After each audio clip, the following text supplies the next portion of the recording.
Ratusan dosen, peserta didik hingga dokter umum dan dokter spesialis bedah se-Indonesia mengikuti konferensi nasional kedua pendidikan ilmu bedah yang digelar di Kalimantan Selatan Jumat pagi.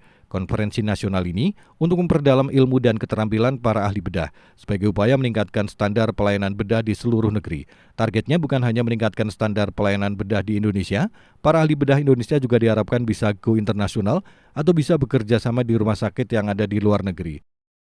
Hal itu diungkapkan Ketua Panitia Pelaksana Konferensi Nasional Pendidikan Ilmu Bedah, Dr. Agung Ariwibowo. Dokter spesialis bedah yang juga koordinator Prodi Spesialis Ilmu Bedah Fakultas Kedokteran dan Ilmu Kesehatan ULM ini mengatakan, tidak hanya menjadi wadah untuk berbagi pengetahuan, kegiatan ini juga diharapkan mampu membuka peluang kolaborasi para ahli bedah yang ada di Indonesia bersama ahli bedah luar negeri, menyusul narasumber yang didatangkan adalah ahli bedah dari negara tetangga. Dalam konferensi ini, para ahli juga diharapkan mampu menghadapi berbagai tantangan, salah satunya adalah memenuhi kebutuhan ahli bedah yang kompeten hingga ke seluruh pelosok.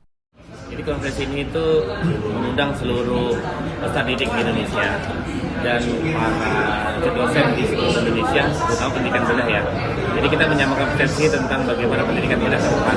Jadi tantangan ke depan itu bukan bagaimana menjadi ahli bedah yang unggul di lokal dan internasional. Kalsel ini termasuk baru ya di Kalimantan, jadi kita yang pertama kali di Kalimantan itu di Kalsel pendidikan bedahnya. Tujuannya adalah bagaimana mendidik ahli bedah itu untuk di lokal, artinya di Kalimantan, jadi diproduksi untuk di Kalimantan. Nah, jadi kita bagaimana mendidik ahli bedah yang bisa kompeten sesuai buatan lokal untuk di Kalimantan. Ya mudah-mudahan dengan pendidikan bedah di sini akan tercukupi. Jadi kan kecukupan itu bisa dengan wilayah yang cukup banyak, ada wilayah yang kurang. Dan dengan ahli bedah yang kita didik lebih banyak kan bisa semua itu tercover. Harapannya itu kita punya ahli bedah yang sekarang itu bukan hanya bisa untuk lokal tapi internasional. Karena kita ada pembicara dari luar, kita undang untuk. Jadi artinya ahli bedah yang kita didik itu bisa menjadi tantangan untuk di luar. Luar biasa konferensi yang diadakan di Banjarmasin ini yang kedua, dan Ketua Panitianya Dr. Agung, terima kasih luar biasa acaranya, pembicaranya dari luar, acaranya cukup menarik dan mudah-mudahan nanti pendidikan kedokteran khususnya bedah ini akan semakin maju dan menghasilkan dokter-dokter bedah yang kompeten.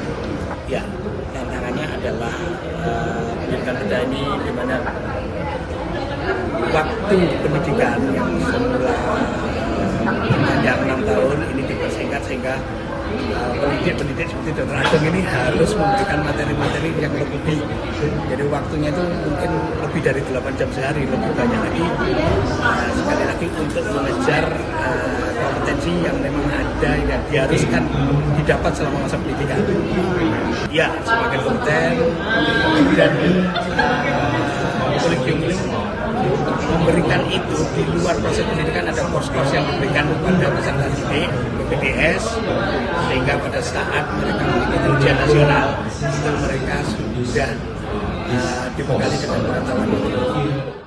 Jadi kita tentunya Rumah Sakit Umum Banjarmasin secara khusus secara umum dan mendekati di Kalimantan Selatan menyambut baik dan mendukung penuh kegiatan ini, karena dengan adanya kegiatan ini, apalagi kegiatan ini sifatnya nasional bahkan berbicara internasional, kita tentunya ini akan ada peningkatan pengetahuan, ada peningkatan skill bagi teman-teman sejawat dokter-dokter bedah pada khususnya di Kalimantan Selatan, supaya bisa melakukan pelayanan dengan lebih baik lagi kepada masyarakat kita. Tentunya manfaat ini cukup besar dan kita sekali lagi mengucapkan terima kasih kepada panitia pelaksana dan kawan-kawan di bidang bedah yang telah menyelenggarakan kegiatan ini di Kalimantan Selatan. Konferensi ini diisi dengan diskusi yang dibagi dalam beberapa sesi, yakni sesi pertama mengenai kompetensi dokter spesialis ilmu bedah dan menjawab tantangan, di sesi kedua mengupas tentang kurikulum bedah nasional dan internasional bersama Ketua Kolegium Ilmu Bedah Indonesia, dan sesi ketiga mengenai proses pendidikan bedah di era maju. Evi Dirlianti, Duta TV, Banjarmasin.